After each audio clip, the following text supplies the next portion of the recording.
Hello CA inter and CA final students, welcome to my channel. कैसे हो आप? मस्त हो ना? मैं भी मस्त हूँ।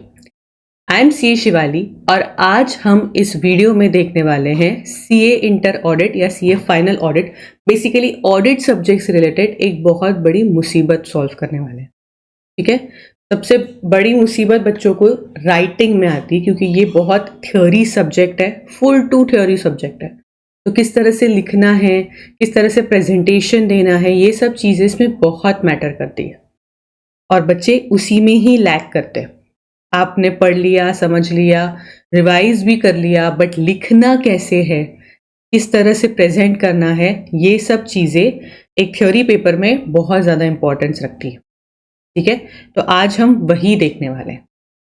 तो without wasting any time video start करते हैं, बट उसके पहले आपको वीडियो को लाइक ज़रूर करना है। चैनल पे नए हो तो चैनल को सब्सक्राइब करना मत भूलना एंड अपने दोस्तों के साथ जिनको इसकी ज़रूरत है शेयर करना मत भूलना। एंड यस, कमेंट ज़रूर करना कि आपको कौन सी ऐसी गलती है जो आप करते हो अक्सर पेपर में। ठीक है, और उसको आप सुधारोगे, तो वो आपको कमेंट में लिखना है। So let's go with the video. सबसे पहली चीज, पहले 15 मिनट में क्या करना है? पहले 15 मिनट में आपको नंबर ऑफ पेजेस नहीं गिनने हैं। ठीक है, पैनिक नहीं होना है। ठीक है, एक आध कोई शब्द पढ़ लिया क्वेश्चन का, अरे बाप रे तुम्हें को आ ही नहीं रहा है, नो। एमसीक्यूज तो करना ही है, पहला क्वेश्चन करना ही है। ठीक है, अब बचे हुए 5 क्वेश्चन में से कौन से 4 क्वेश्चंस करने हैं, ये आपको उस पहले 15 मिनट में डिसाइड करना है।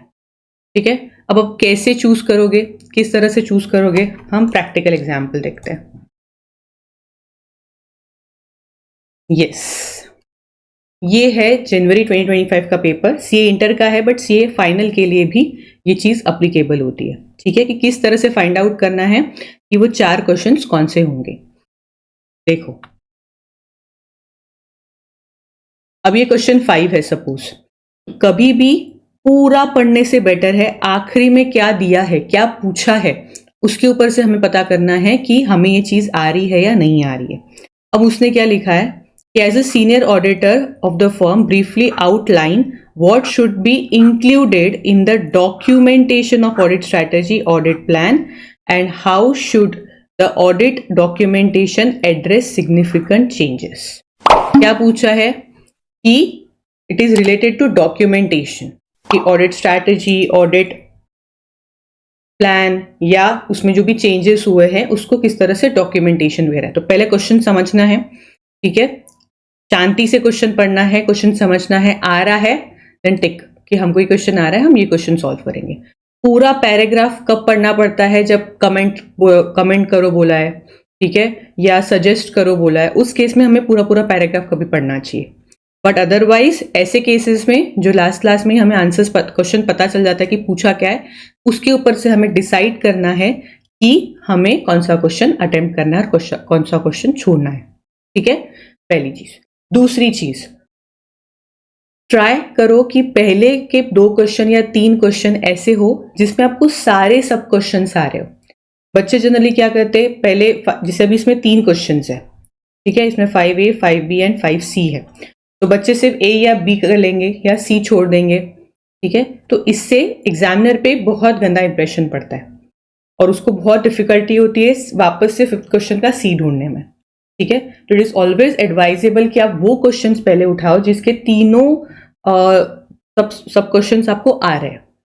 ठीक है, पहले एटलीस्ट पहले 2 क्वेश्चन तो भी आपके वैसे ही होने चाहिए जिसमें आपको तीनों सब क्वेश्चंस आ रहे हैं और प्रॉपरली आप उसको लिख सकते हो। ठीक है, के बाद हर क्वेश्चन आपको नए पेज से शुरू करना है ऑफ कोर्स। ठीक है, कोई भी घिचड़ विचड़ नहीं, अच्छे से हैंडराइटिंग निकालनी है और प्रॉपर सेंटर में हो सके तो क्वेश्चन 5 सब क्वेश्चन ए, क्वेश्चन नंबर अच्छे से दिखना चाहिए एग्जामिनर को, कहीं कॉर्नर में छोटे से इसमें नहीं लिखना है।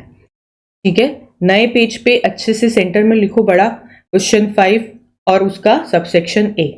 ठीक है, पैराग्राफ में आंसर लिख रहे हो या पॉइंट वाइज आंसर लिख रहे हो, ट्राई टू लीव स्पेस। अगर स्पेसिफिकली अगर आपकी बहुत हैंडराइटिंग मोटी है तो आपको बीच बीच में स्पेस छोड़ना बहुत ज़रूरी है ताकि आपका प्रेजेंटेशन अच्छा दिखे और एग्जामिनर को पढ़ने में ईजी जाए। आप जितना उसको इजी पेपर करके दोगे ना, उतने ही आपको मार्क्स मिलेंगे। ठीक है, उसके बाद जो भी आप लिखोगे उसको अंडरलाइन करना है, उसके कीवर्ड्स को, एटलीस्ट पहले 2 क्वेश्चंस के। पहले 2-3 क्वेश्चंस आपके माइंड ब्लोइंग होने चाहिए, उसमें आप प्रॉपरली कीवर्ड्स को अंडरलाइन करो ताकि वो देखते ही समझ जाए कि इसमें क्या लिखा है। ठीक है, उसके बाद आते हैं ऐसे नंबर पे। फाइनल वाले कोशिश करना ऐसे अच्छे से लिखो, नंबर एंड उसका नाम। ठीक है, इट इज़ वेरी प्रेफरेबल कि आप लोग नंबर लिखो। इंटर वाले ये चीज़ छोड़ सकते हैं। ठीक है, उनके इतना एक्सपेक्टेशंस नहीं होता है, आ रहे तो वेल एंड गुड, बट नहीं आ रहे, दोनों के लिए ये इंटर एंड फाइनल नहीं आ रहे हैं, प्लीज मत लिखो। गलत लिखोगे वो पूरा आंसर देखने से पहले ही मार्क काट देगा। ठीक है, सो गलत मत लिखो, बट आ रहा है तो अच्छे से लिखो। क्लियर?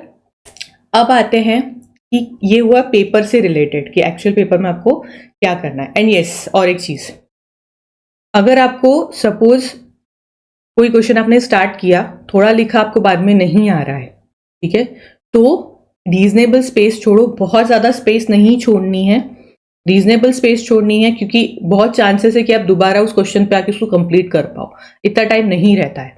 ठीक है, तो क्वेश्चन छूट गया है, ठीक है, थोड़ी जगह छोड़ो एंड नया क्वेश्चन स्टार्ट करो। किसी भी क्वेश्चन पे आधे मिनट 1 मिनट से ज्यादा अटकना नहीं है, अदरवाइज बाद में आपको बहुत प्रॉब्लम हो जाएगी, क्योंकि टाइम कम पड़ेगा तो आप पैनिक सिचुएशन में आ जाओगे।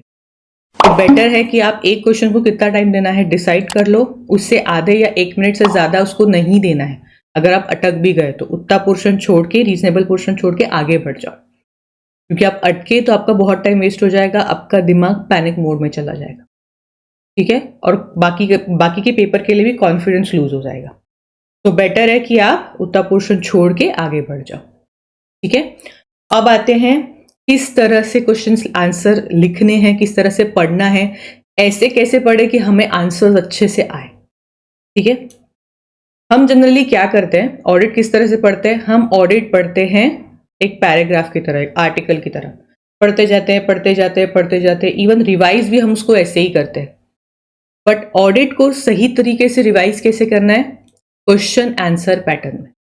मतलब मैं हमेशा क्वेश्चंस को ज्यादा प्रेफरेंस देती हूँ, क्योंकि मैंने अक्सर देखा है कि बच्चे पढ़ तो लेते हैं बट क्वेश्चन क्या उनको समझ में नहीं आता, या क्वेश्चन कैसे आने वाले उनको यही नहीं समझता, तो अप्रोच ही गलत रहता है पढ़ने का। वो एक सीधी लाइन की तरह उसको पढ़ देते हैं, जबकि अगर उसके ऊपर क्वेश्चन आया तो वो लिख नहीं पाएंगे। ठीक है, जैसे हमने यहाँ पे क्वेश्चन पढ़ा था, it is related to documentation, पर जब हम पैराग्राफ पढ़ते हैं डॉक्यूमेंटेशन का, हम सीधे से पढ़ लेते हैं, हाँ ऑडिट स्ट्रैटेजी है, ऑडिट प्लान है, ठीक है, एंड चेंजेस है, बस ये 3 डॉक्यूमेंटेशन करने पड़ते हैं। पर उसमें क्या डॉक्यूमेंटेशन करना पड़ता है, इस बात पे हम इतना ध्यान नहीं देते। क्यों ध्यान नहीं देते? क्योंकि हमें पता ही नहीं रहता कि क्वेश्चन कैसे आने वाले हैं और हमें क्वेश्चन के अंदर क्या लिखना है। ठीक है, तो जब भी आप, जैसे आप कोई सेक्शन पढ़ते हो टैक्स का, तो आपको 1 मिनट में याद रहता है इसकी एप्लीकेबिलिटी ये है, इसका रेट ये है, इसको इससे माइनस करना पड़ता है, ये इससे डिडक्ट हो जाता है, ये 4-5 चीजें उस सेक्शन के बारे में पता रहती है। ठीक है, उसी तरह अगर डॉक्यूमेंटेशन की बात होती है तो आपके दिमाग में पॉइंट्स क्लिक होने चाहिए कि 3 चीजें डॉक्यूमेंट होती है, तीनों चीजों में क्या डॉक्यूमेंट होता है, स्ट्रैटेजी में क्या डॉक्यूमेंट होता है, रिकॉर्ड ऑफ की डिसीजंस, क्या डॉक्यूमेंट होता है, रिकॉर्ड ऑफ की डिसीजंस।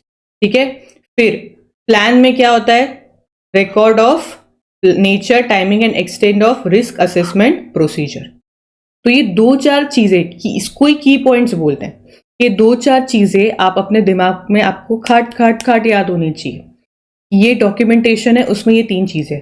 बट आप क्या करते हैं, आप पूरा उसको पढ़ते जाते हैं, अरे कुछ समझ में नहीं आ रहा, बोर हो रहा, छोड़ दिया। अगर आप स्ट्रक्चर्ड वे में नहीं पढ़ोगे तो आपको ऑडिट बोर ही होगा। तो आपको उसको क्वेश्चन आंसर, इसीलिए एवरी डे एक क्वेश्चन राइटिंग करना जरूरी है। आज से भी आप शुरू करोगे, आपको से लग रहा होगा एक क्वेश्चन से क्या होगा, टाइम वेस्ट है, मैं तो इतने सारे क्वेश्चंस कवर नहीं कर पाऊंगी या कर पाऊंगा एग्जाम के टाइम तक के, तो इतने ही से ही कवर करके क्या करूंगी। ऐसा नहीं होता है। क्वेश्चन राइटिंग जब आप करते हो, एक ही क्वेश्चन डेली बोल रहा हूं, 10 मिनट लगते हैं, क्योंकि 5 मार्क्स से ऊपर नहीं, आप 10 मिनट भी दे रहे हो तो बहुत खोटा नहीं है। अगर आप 10 मिनट दे रहे हो क्वेश्चन को लिखने के लिए, तो आपकी रीडिंग हैबिट डेवलप हो रही है कि आपको क्वेश्चन कैसे रीड करना है, किस तरह से क्वेश्चन आते हैं, किस कॉन्सेप्ट से क्वेश्चन आ सकते हैं, किस अप्रोच से क्वेश्चन आ सकते हैं, वो आपको पता चलता है। किस तरह से क्वेश्चन स्टार्ट करना है वो भी आपको पता चलता है। आप किस हद तक क्वेश्चन लिख सकते हो, उस हिसाब से आपका अप्रोच बदलता है पढ़ने का। भले ये बहुत टाइम कंज्यूमिंग प्रोसेस लग रही हो, ठीक है, आप मत करो ना, सारे क्वेश्चंस करने की जरूरत है ही नहीं। हम प्रैक्टिस कर रहे हैं, हम सारे के सारे क्वेश्चंस कवर नहीं कर पाने वाले ऑफ कोर्स, ठीक है। बट तुम अगर 4 क्वेश्चंस भी ऊपर ऊपर देख रहे हो तो एक क्वेश्चन को आपको राइटिंग करके देखनी ही पड़ेगी, अदरवाइज आप ऑडिट क्रैक नहीं कर पाओगे। स्पेशली उनको जो ऑडिट की वजह से अटक रहे हैं, उनको तो ये चीज ट्राई करनी ही चाहिए कि आप एक ही तरह से हर बार ट्राई कर रहे हो और ऑडिट आपका नहीं निकल रहा है, तो आपका तो ड्यूटी ये करना, उसके बिना आपका कोई वो निकल नहीं पाएगा सब्जेक्ट। इसमें सबसे बड़ा प्रॉब्लम ही राइटिंग में आता है, याद रखने में आता है। तो जब भी आप कोई पैराग्राफ पढ़ रहे हो, उसके ऊपर क्या क्वेश्चन बन सकता है और उस क्वेश्चन का आंसर मैं कैसे कीवर्ड्स में, 4 कीवर्ड्स में याद रख सकती हूँ। आपके टीचर्स दे रहे हैं कीवर्ड्स तो वेरी गुड, नहीं दे रहे तो डोंट डिपेंड कि वो नहीं दे रहे तो मैं कैसे कर लूं। अरे your inter and final student, question में क्या इंपॉर्टेंट वर्ड्स है ये आपको पता होना चाहिए। सब कुछ आयता नहीं मिलेगा, मिल रहा है तो बहुत अच्छी बात है, वो एटलीस्ट लर्न करके जाओ। आप कैसे कोई कॉन्सेप्ट लर्न करते हो, आप कैसे टैक्सेशन लर्न करते हो, सेक्शंस लर्न करते हो, उसके रेट्स लर्न करते हो, उसी तरह आपको ऑडिट लर्न करना है। पर आप ऑडिट लर्न क्यों नहीं कर पाते? क्योंकि आप पूरा पूरा क्वेश्चन मगअप करने की कोशिश करते हो। पूरा पूरा क्वेश्चन, पूरा पूरा आंसर मगअप नहीं किया जा सकता। कीवर्ड्स इसीलिए ही होते हैं ताकि आप उसके आजू बाजू का थोड़ा बहुत लिख सको। और जब आप आंसर राइटिंग करते हो या अलग अलग क्वेश्चंस देखते हो कि किस तरह से क्वेश्चंस आ रहे हैं आंसर, आपको ऑटोमेटिकली वो एक अंडरस्टैंडिंग आ जाती है कि आपको एक कीवर्ड पता है तो उसके बाद के सेंटेंसेस कैसे कंप्लीट करने हैं।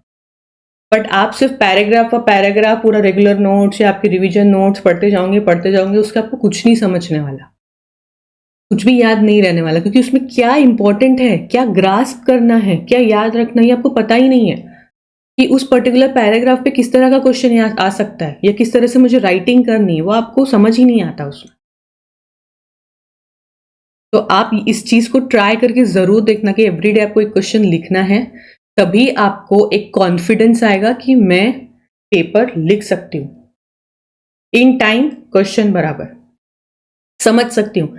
इसी से आपकी क्वेश्चन को समझने की भी हैबिट डेवलप होगी। क्या? क्योंकि वहां पे वो भी बहुत इंपॉर्टेंट रहता है। अगर आपने क्वेश्चन ही गलत गेस कर लिया, इसका मतलब गलत निकाल लिया, तो आंसर गलत ही आने वाला है, ठीक है।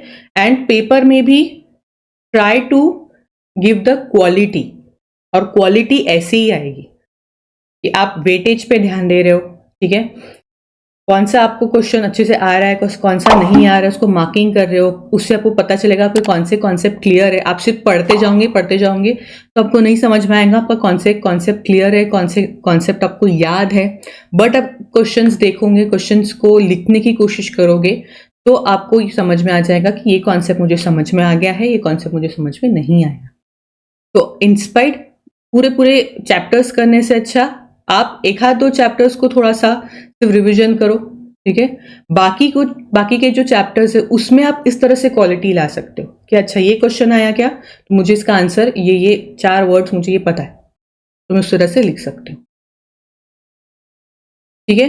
तो आई होप आपको ये वीडियो समझ में आया हो, हेल्पफुल हो आपके लिए। अगर आपके लिए हेल्पफुल है तो do like this video and share it with your friends. Okay, and all the best for your exams.